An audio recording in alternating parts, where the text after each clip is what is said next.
Welcome to yet another session of Ableton Live. Today we will be looking at some songwriting aspects. As you know, before this, I only asked you to create these session elements called scenes where you can feel like you're in a different part of the song. This being our intro, and the verse starts, and so on. We will make some changes and additions as we go on. But these four parts in four channels is our, you know, main element to get the song structured well. So let us start for the ease of understanding everything from count number one. What I did was simply pick it up from over here.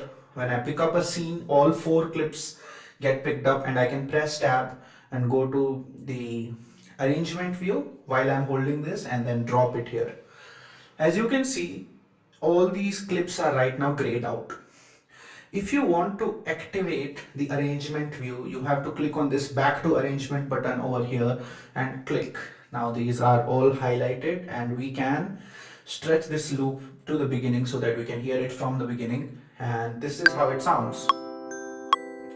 As you can see, only a couple of clips are looking like they are activated because the rest of them have been deactivated in the session view itself. These deactivated clips also got transferred to our arrangement view. Now I will pick up the verse and put the verse from fifth bar onwards.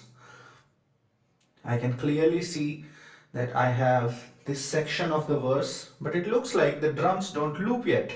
So we will elongate this section.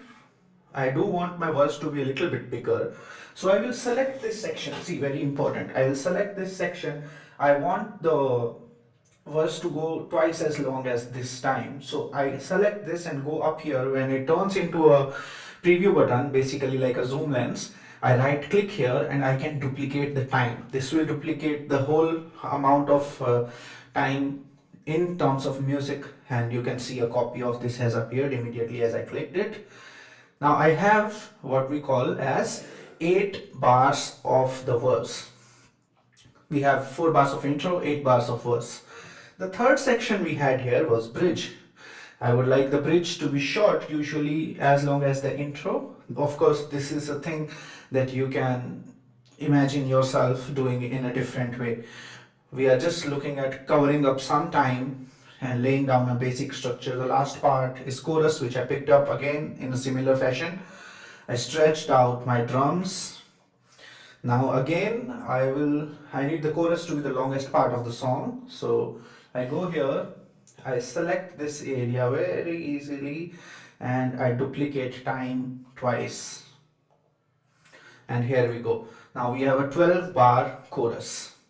Once you have this much, this is more than enough for you to duplicate the whole section, and now you have a good 3-minute length of the song ready to go for you. We will start making some changes as we go slowly listening to the song. 2, 3, 4.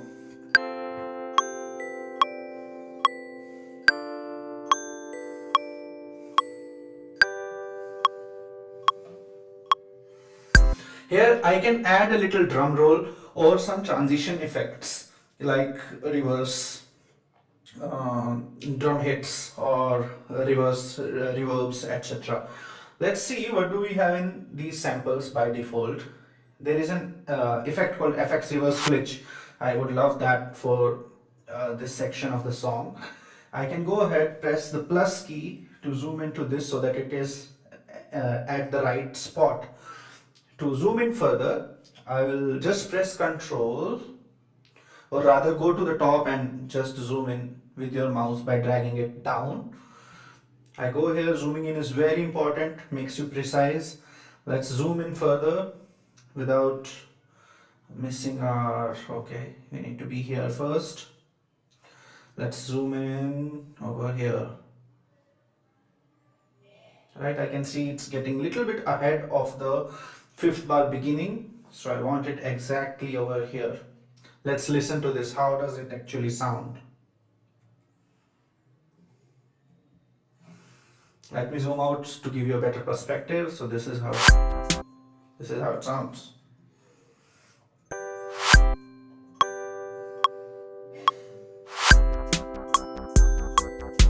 We can create some more effects also, like we have a reverse kick, or this one, or reverse crash is a great way to create some interest in your upcoming verse. Let's pick this up and put it right where the previous one was. So now we will have a nice.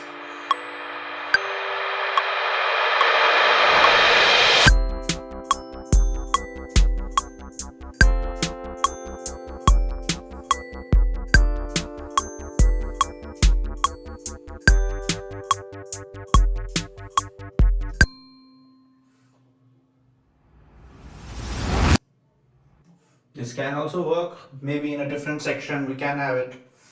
So we add these elements, transition elements called risers or uplifters. It doesn't go very well here. Let's try this. I would like my chords to be off here in this particular section. I'm just making these changes by zooming in, zooming out, and just trying to make it a little more, accessible for everyone, so that it's immediately after the intro, as the verse starts, we can keep experiencing the change in different sections of the song.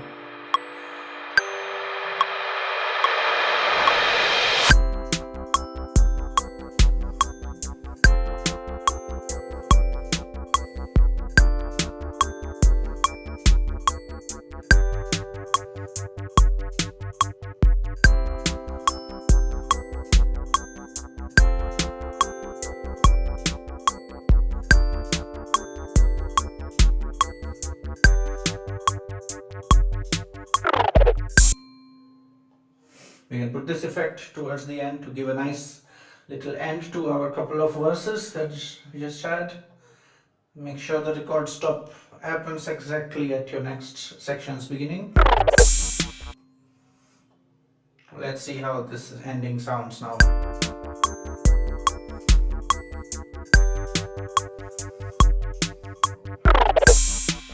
Of course, we'll bring it lower in audio, the level. Make it a little softer on the ears. And similarly, we have a lot of effects that we can keep on adding.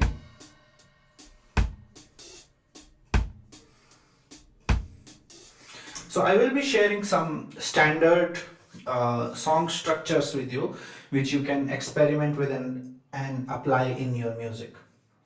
With regard to drums and other sections, I would usually change the chorus to be a little more cymbal heavy, as they say.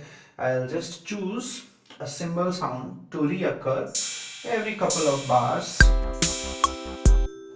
And of course this needs to be under count in the beginning. So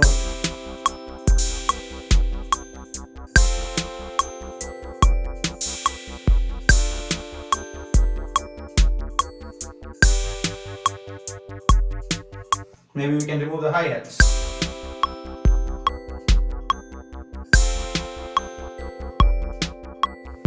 So I want a lot more cymbals than what we have right now. So we go.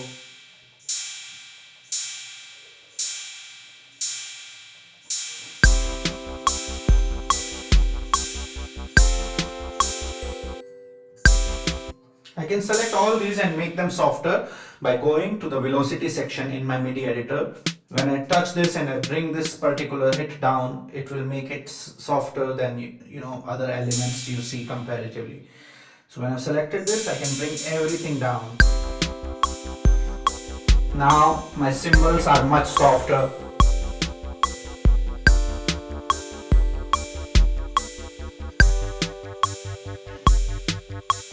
At this point, I do add some extra layers as well. Let's say if I had my piano getting doubled over here, if I duplicate this and let's choose a pad sound, which we didn't actually add in the beginning. We could have added, but you can choose to add this here, or let's say in the arrangement view or the session view.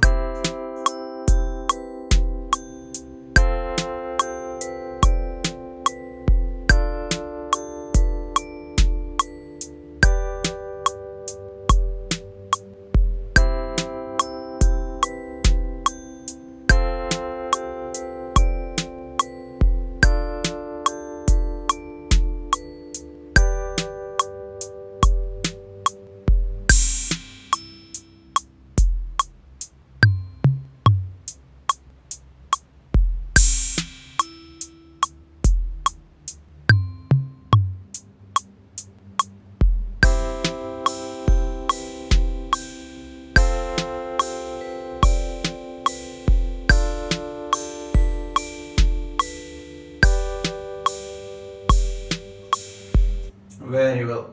Now let's look at some very important elements that we may need to use while we are doing all this. The first one is just creating the audio for all these tracks. A very simple way to create an audio copy of these elements that you have composed in MIDI is to first freeze this track. This will take a copy of the whole track. Very simply, it's the quickest method to create an audio copy of this, and I can insert an audio track and simply select all this and drop this into audio. It's already frozen, so you can have it here. Now I have the audio of those bells instead of the MIDI. Similarly, I can freeze anything and create an audio copy of that. If I freeze this, it gets consolidated and joined, and I insert an audio track anywhere I want. It gets inserted right under the clip. So I select this whole thing and oh my god, I select this whole thing and pick it up to drop it. It shouldn't be as difficult as this. I pick it up and drop this here. Now I have soloed that, so I'll undo that. I have the piano as well. So for now, let us delete this and look at another way to use the drum chain completely. We have a nice drum kit here. As soon as I open it, it should start showing if it's unfrozen, of course. Let's unfreeze the drum kit once. Oh, we need to stop the routing. Let's put it to no input. And now we can freeze this track. Okay, we have put it onto no input, and we can now hopefully open the drum kit and see what's in there, hopefully.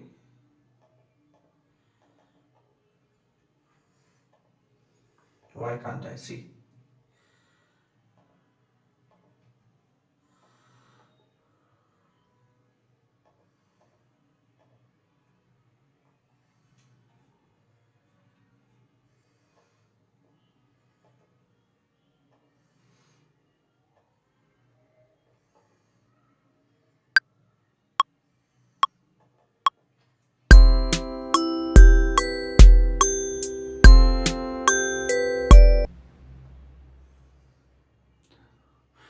So let us use this drum kit to get some interesting output. Let's move on to the final lesson, and once you have your song ready, we will learn how to export it. Just focus on making these beats today. Try to make it sound as good as possible. Add some sections, remove some sections. Spend a lot of time on developing your idea. The software is better learned if you learn one thing at a time, and while you're doing it, make sure you make things musical. Have fun.